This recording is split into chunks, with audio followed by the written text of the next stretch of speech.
Bismillahirrahmanirrahim. Assalamualaikum warahmatullahi wabarakatuh. Bertemu kembali dalam Digital Learning video PDPR Pendidikan Islam tingkatan 5 KSSM. InsyaAllah kita akan meneruskan bab 12 perkahwinan unit 1 mahar. Okey, seterusnya anak-anak kita perhatikan maksud mahar. Mahar bermaksud pemberian bernilai atau berfaedah yang wajib diberikan oleh suami kepada isteri dengan sebab akad nikah. Okey, mahar ataupun mas kahwin ini ialah pemberian yang bernilai atau berfaedah wajib diberikan oleh suami kepada isterinya dengan sebab akad nikah.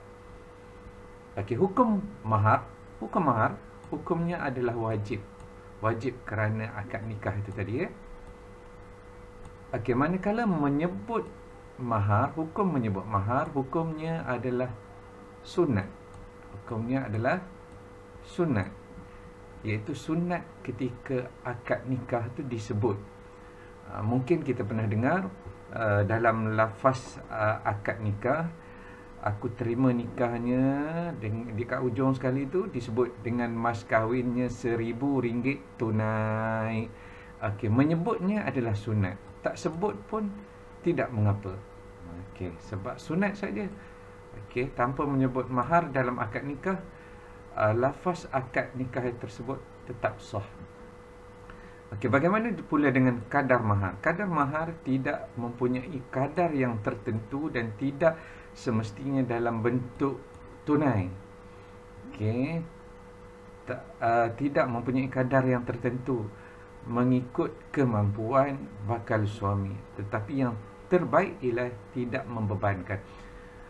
Okey, seterusnya bentuk mahar. Sesuatu yang bernilai,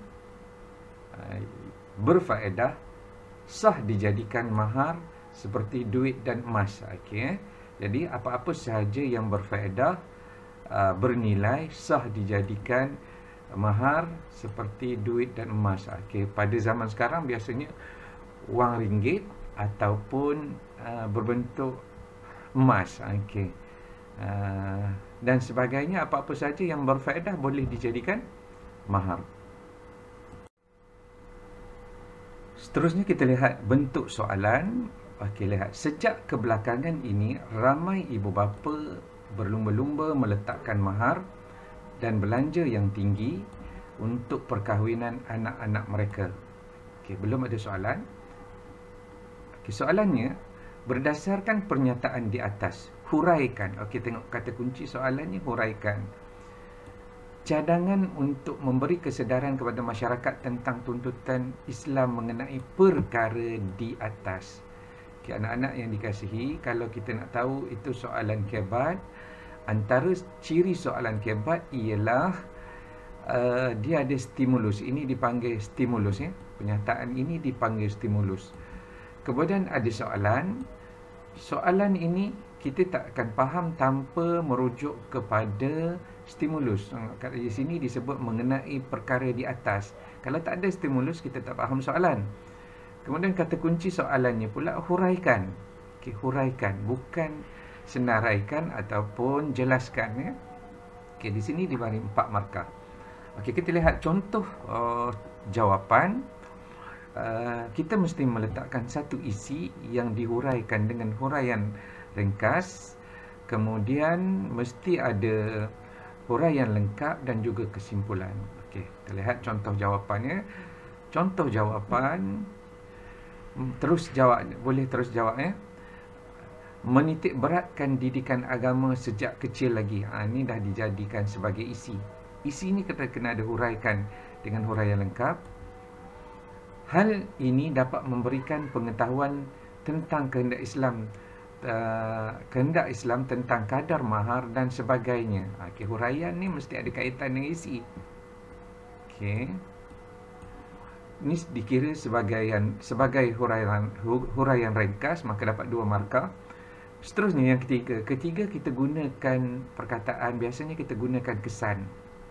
ataupun dalil boleh kesan daripada didikan agama tu, atau kita boleh sebut ataupun di sini kesannya masyarakat akan mengetahui tentang tuntutan agama mengenai mahar pun dah cukup, tapi ditambah lagi kerana sabda Rasulullah SAW yang bermaksud sesungguhnya yang paling berkat dalam perkahwinan adalah yang memudahkan maharnya. Okey, dapat maksud hadis tu boleh Okey, itu dah dikira sebagai huraian lengkap, barulah dapat 3 markah. Seterusnya kesimpulannya, gunakan perkataan kesimpulannya. Untuk kesimpulan, kita mestilah mendalami ilmu agama agar dapat membezakan antara adat dan syariat. Itu dikira sebagai kesimpulan. Jadi macam ini barulah mendapat 4/4. Okey.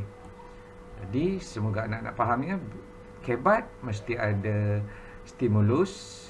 Kemudian bentuk soalan dia, tengok huraikan. Apabila kita lihat jawapan begini, soalan begini, maka jawapannya adalah dalam bentuk perenggannya begini. Mestilah mengikut step dia, langkah demi langkah. Buat isi, buat huraian ringkas, buat huraian lengkap dan juga kesimpulan. Barulah kita akan mendapat markah penuh ini.